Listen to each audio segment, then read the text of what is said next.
Dari pemohon ada yang mau didalami? Ada yang mulia. Ketika ahli bicara mengenai society, Indonesian society atau society dari negara lain, dan bicara mengenai pattern client, ya, dan clientelism seperti yang dikatakan tadi, ya saya sih melihat ini dalam konteks masyarakat lapis bawah, masyarakat adat itu sangat kasat mata, Pak Saudara ahli, ya. Jadi ya yang namanya pattern itu pasti akan didengar, pasti akan diikuti seperti kiai di pesantren misalnya. Seperti pemuka informal di masyarakat adat, pasti akan didengar. Nah tapi kita kan tidak menghadapi hal yang semacam itu. Kita lebih menghadapi state, yang tadi dikatakan. Pemimpin formal, pemimpin resmi, yang dalam konteks social safety net, dalam konteks social assistance atau bansos, yang dikatakan oleh ahli tadi, kalau itu di tangan state, pemimpin formal, penyalurannya itu akan bisa disebut problematik, bermasalah. Nah, jadi kalau politisasi bansos itu disebut problematik, apalagi itu pada tangan petahana, nah yang saya ingin tahu, ya, karena hampir pasti dia akan memenangkan kontestasi politik, ya, dan kalau tadi diberikan contoh Nigeria, Thailand misalnya, apakah contoh itu juga memang relevan dan bisa kita jadikan sebagai contoh yang terjadi di Indonesia sekarang ini? Saya hanya ingin butuh penjelasan, ya. Saya tahu saya punya jawaban, tapi sekali lagi ini mungkin penting, ya, untuk diberikan semacam penjelasan yang lebih mencerahkan nantinya. Mungkin itu. Terima kasih yang mulia. Terima kasih. Ada satu lagi dari saudara Paskah, ya, ingin mengajukan pertanyaan. Terima kasih. Silakan.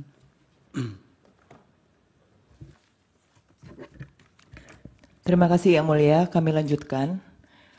Saudara ahli, kami ingin menambahkan 2 pertanyaan. Yang pertama, kira-kira apa saja berdasarkan kualifikasi ahli mengetahui yang menyebabkan penerima bansos itu memiliki kecenderungan untuk memilih pihak yang memberikan bansos. Kemudian yang kedua, bansos ini kan bentuknya bervariasi dan diberikannya dalam berbagai kurun waktu. Apakah berdasarkan pengetahuan ahli, bansos yang diberikan sesaat menjelang pemilu lebih memiliki dampak dibandingkan yang diberikan jauh-jauh hari sebelumnya? Terima kasih. Terima kasih yang mulia. Baik, dari termohon cukup, dari pihak terkait ada? Silakan. Terima kasih yang mulia. Saudara ahli, mungkin saudara ahli fokus kepada petahana. Dan kalau petahana tidak maju, orang yang disupport oleh petahana itu, bansos akan berpengaruh kepada meningkatnya dukungan kepada petahana atau orang yang didukung oleh petahana dalam proses pemilihan. Di negara kita ini, mengapa harus fokusnya itu hanya pada petahana? Mungkinkah ada hal-hal lain juga yang sebenarnya luput dari perhatian kita? Sebagai satu contoh misalnya penyaluran dana desa. Dana desa itu 1 miliar per desa. Jumlah desa di negara kita ini 83.971 desa. Dan ada pendamping desa, ya, yang langsung itu di bawah kontrol dari Menteri Urusan Desa. Apakah saudara ahli juga bisa melihat kaitannya misalnya Menteri Desa itu adalah adik dari saudara Muhaimin Iskandar. Kalau dikontekskan dengan Jokowi dengan Gibran, apakah tidak relevan mengaitkan Muhaimin Iskandar dengan adiknya yang Menteri Desa yang menguasai penyaluran dana desa ini? Mengapa hal ini luput dari perhatian? Terima kasih. Masih ada? Yang kedua, Majelis. Saudara ahli, apakah Anda setuju teori Anda ini tidak bisa secara konklusif kalau melihat kenyataan di Sumatera Barat dan di Aceh, yang ternyata 02 kalah. Walaupun di Sumatera Barat dan di Aceh, bansosnya itu merata karena bansos itu ada datanya di dalam DTKS dan P3KE yang jumlah penerimanya sudah ditentukan oleh pemerintah. Jadi tidak boleh keluar dari nama-nama itu. Jadi Aceh, Sumatera Barat juga dapat bansos sesuai dengan proporsi penduduk, tapi kalah 02. Yang kedua, kalau faktor kemiskinan dan bansos dipakai sebagai ukuran seolah-olah mempengaruhi pemilih, hampir semua mayoritas tempat TPS di luar negeri tidak ada bansos, tapi 02 menang. Hampir semua, ada beberapa kota tapi hampir semua. 02 menang di luar negeri, orang berpendidikan, orang mampu Indonesia, tapi 02 menang di hampir semua, 90% lebih. Apakah ini bukti bahwa teori Anda itu tidak konklusif? Terima kasih. Dari Bawaslu, dari Hakim, Yang Mulia Pak Arsul, silakan. Terima kasih Yang Mulia Pak Ketua. Saudara ahli Prof. Hamdi Muluk. Sini Pak. Iya, Hakim Pak, Hakim. Oke. Oh, Pak. Ya. Saya kira Pak. welfare atau social allowance itu memberikan pengaruh pada perilaku pemilih. Iya. Pertanyaan saya, dan itu tadi tergambar dari studi-studi yang ahli paparkan tadi. Pertanyaan saya adalah, apakah itu menjadi faktor yang dominan ya pada perilaku pemilih dalam menentukan pilihan? Tidak adakah faktor lain yang bisa juga bahkan lebih dominan, ya, seperti misalnya faktor kepuasan terhadap pemerintahan, ya, yang kemudian berefek pada calon yang dipersepsikan sebagai penerus pemerintahan. Saya mohon klarifikasi dari ahli. Terima kasih. Silakan, Prof. Penny. Terima kasih Pak Ketua. Prof. Hamdi. Ya, jangan kesana, Siap, Yang Pak. Mulia. Pak. Ya, ini terkait dengan studi yang tadi Prof sampaikan, ya. Ada pertanyaan saya adalah sejauh mana sesungguhnya peran parlemen itu melakukan kontrol terhadap klientelisme itu. Ya, apakah ini yang saudara studi itu sebetulnya merupakan fenomena yang cenderung ada di negara-negara yang sedang berkembang, ataukah juga termasuk di negara manapun yang terkait dengan tadi teori klientelisme itu? Ya, tolong dijelaskan. Terima kasih. Baik, silakan Pak Hamdi, bisa singkat-singkat jawabannya. Oke, terima kasih Yang Mulia. Saya mulai dulu dari tadi Bang Mulia. Jadi tadi ini contoh, ini masalahnya sekarang ini state ya. Jadi saya kira patron klien dalam konteks Indonesia juga bisa bertransformasi menjadi patronnya itu adalah state. Karena saya ingat studi bahwa misalnya mengatakan politik Indonesia ini seperti politik negara teater gitu. Jadi raja itu, bahkan presiden itu dianggap seperti raja, seperti sosok patron gitu. Jadi sedemikian sentralnya posisi, nah kita menganut presidensialisme yang posisi kepala negara itu memang seluruhnya. Dia kepala negara, dia kepala pemerintahan, dia mungkin tokoh yang panutan dan seluruhnya patron. Jadi sangat mungkin bahwa mekanismenya hampir sama dengan yang kita amati patron kalian dalam konteks di adat. Jadi itu mungkin yang juga bisa memperkuat misalnya keyakinan bahwa sedikit banyak faktor ketokohan dari Presiden Jokowi mungkin turut mendorong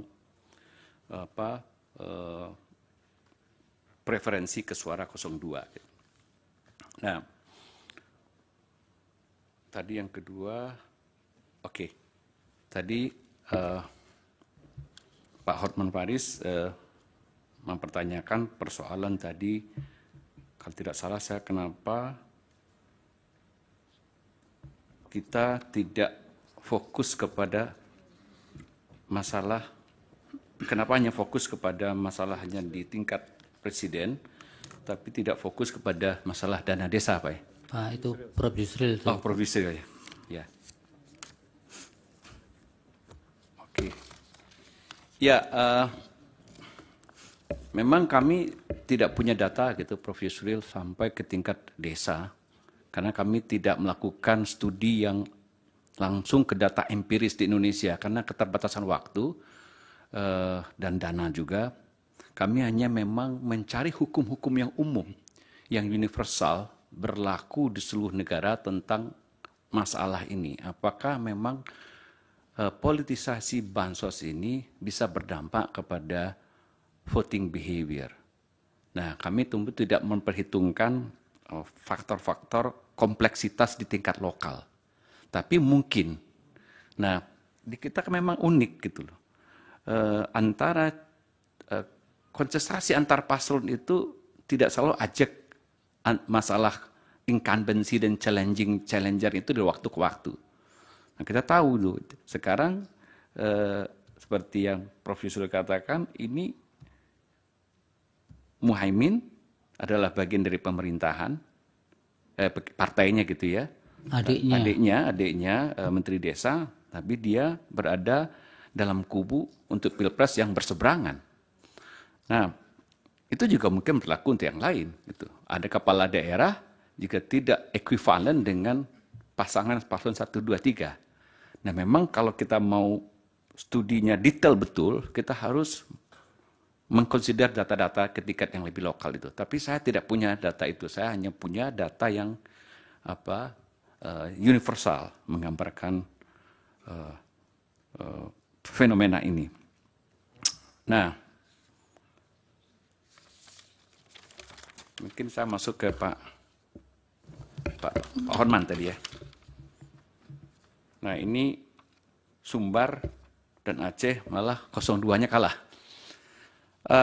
Begini, studi ini kan hanya memperlihatkan bahwa variansi atau sumber varian, kalau dalam bahasa statistik, yang mempengaruhi voting behavior dari faktor ketertarikan orang terbansos itu 29%. Jadi masih ada 71% penyebab lain yang kenapa orang memilih si A, si B menjadi presiden yang dia mau pilih. Jadi masih ada faktor lain. Nah, faktor-faktor yang ini sekaligus juga merespon mungkin yang mulia Bu Eni Nurmadingsi bahwa Pak Arsul Sani juga, bahwa memang masih ada faktor-faktor yang lain, misalnya yang sering dikemukakan dalam studi-studi voting behavior itu penilaian terhadap kandidat. Ya, apakah kandidat dianggap kompeten, punya aspek-aspek positif, kinerjanya bagus, kampanyenya bagus, komunikasinya bagus, dan seterusnya. Juga masalah bekerjanya faktor-faktor sosiologi seperti pertemanan, persukuan. Jadi itu 79% itu. Nah, hanya 29% yang disumbang oleh ketertarikan orang dengan bansos. Itu menyebabkan, jadi mungkin di dua tempat itu bekerja faktor yang lain. Gitu. Jadi ketertarikan terhadap kandidat itu. Bisa jadi seperti itu. Jadi ya tidak bekerja faktor-faktor bansos. Nah, yang kedua yang saya lupa juga tadi Bu Eni, Prof. Eni bertanya apakah misalnya praktek klientelisme itu bisa juga terjadi di negara maju, tidak hanya di negara-negara berkembang. Di negara maju memang banyak juga praktek-praktek pork barrel itu, yang bahkan sebenarnya di beberapa negara pemilihan itu adalah anggota parlemen yang mau maju lagi di tingkat lokal. Jadi di konteks kita tadi ditanyakan apakah misalnya bansos ini juga diawasi oleh parlemen. Kalau kita lihat itunya iya kan sudah ada persetujuan parlemen juga untuk alokasi bansos. Nah, tapi nanti mau di tingkat lokal, saya tidak tahu apakah nanti beberapa anggota parlemen kita, karena tersebar juga dengan paslon yang berbeda-beda dalam konteks pilpres. Jadi anggota parlemen yang main juga dari tidak hanya dari paslon 1, 2, 3 juga melakukan faktor pork barrel untuk masalah legislatif. Nah, ini perlu studi sendiri. Studi di tingkat pemilihan pileg di kita berarti di tingkat dapil masing-masing. Tapi di beberapa banyak tempat pork barrel itu sering terjadi di tingkat dapil. Ada lagi yang belum kejawab? Cukup. Waktunya juga sudah habis, Bapak. Terima kasih Yang Mulia, terima Baik, kasih hadirin terima sekalian. kasih.